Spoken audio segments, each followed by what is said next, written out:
long last it was translated, although the translation was a bit different than what I used to read. The Black Clover, chapter 155, The Angry Enemy Fan, and the Spare Reviewer.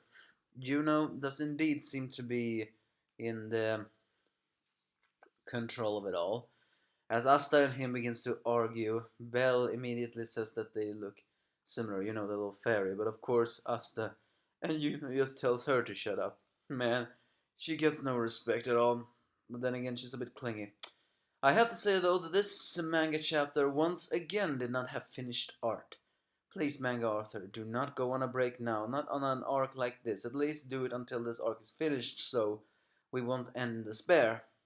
So, Juno is somehow still himself. So the elf Klaus says to them to come at you our comrade. Now come with us. However, Bellius tells them not to interfere. Elsewhere, Liar is wondering why this happened, because the reincarnation was a success. And then he finally looks at Glitched, who still is hovering up in the sky and not saying a thing. I wonder, really. There's gotta be a reason for that. I mean, there are so many different theories out there that maybe Lich is not the antagonist we should worry about. I mean, I really hope so. That would be a perfect emotional way for the elves. But the Liar believes, though, that this is a prize for invoking the most powerful forbidden magic. So he arrogantly believes that Lich and that Juno needs more time. The question is, though, is that true? Has the spirits that Juno possesses not fully awakened yet, as the same with Lich, or is there something else? I mean, there's so many different theories we can take this. I mean, Liar is pointing out that Asta is currently wielding his swords, which is confirmed now. So, but Lich is not even having a reaction of that. He is just floating there, staring, mostly at Juno, I think. I mean, he has serious eyes, that is granted. So, is this just a slow reincarnation, or is there a possibility there's something else in here?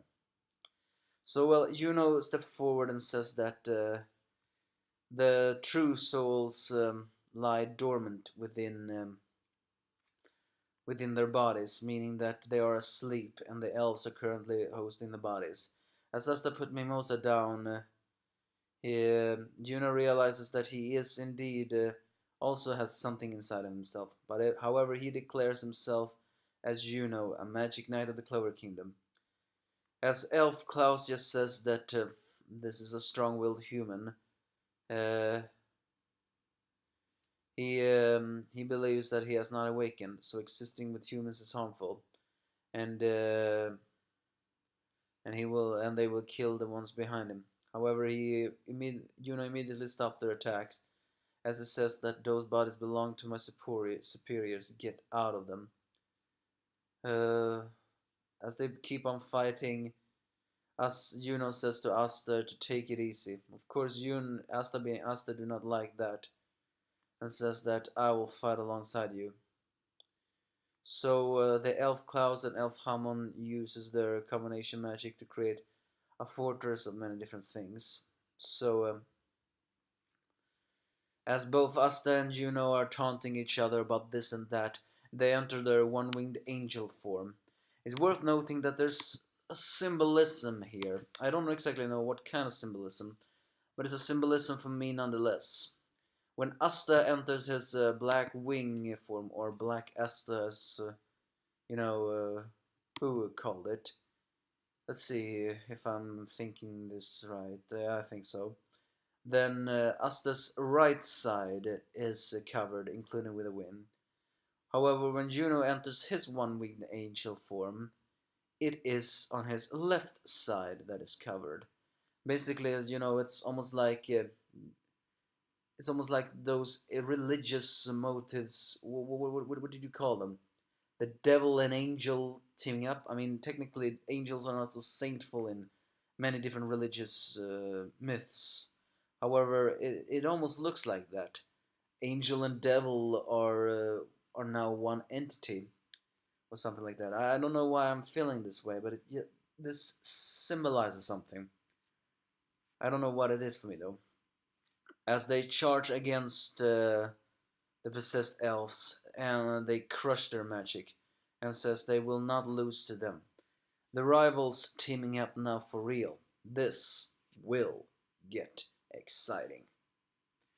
Still, though, there are so many unanswered questions left, though.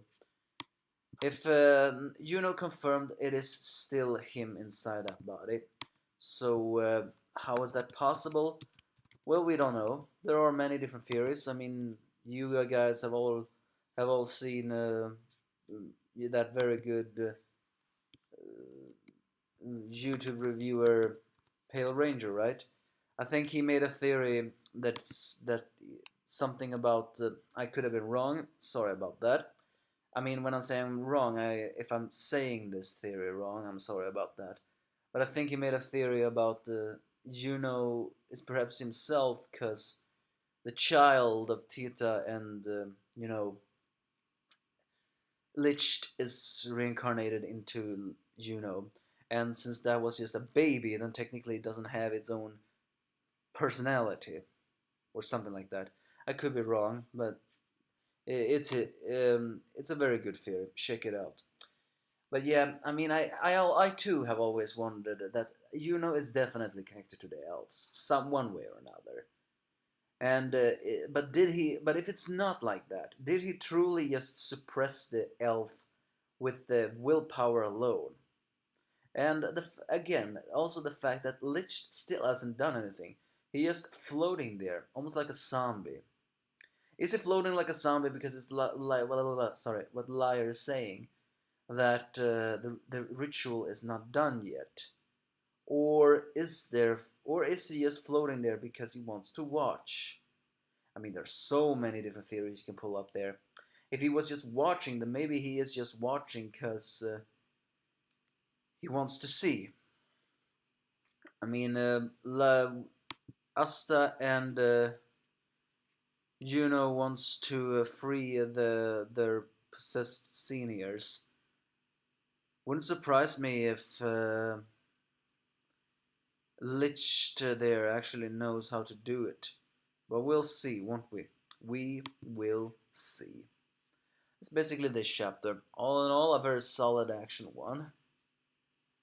Get us some very good questions, but that's what I like about it. Finally, some more hope. Keep bringing the hope. We need it. Give me your thoughts if you have any.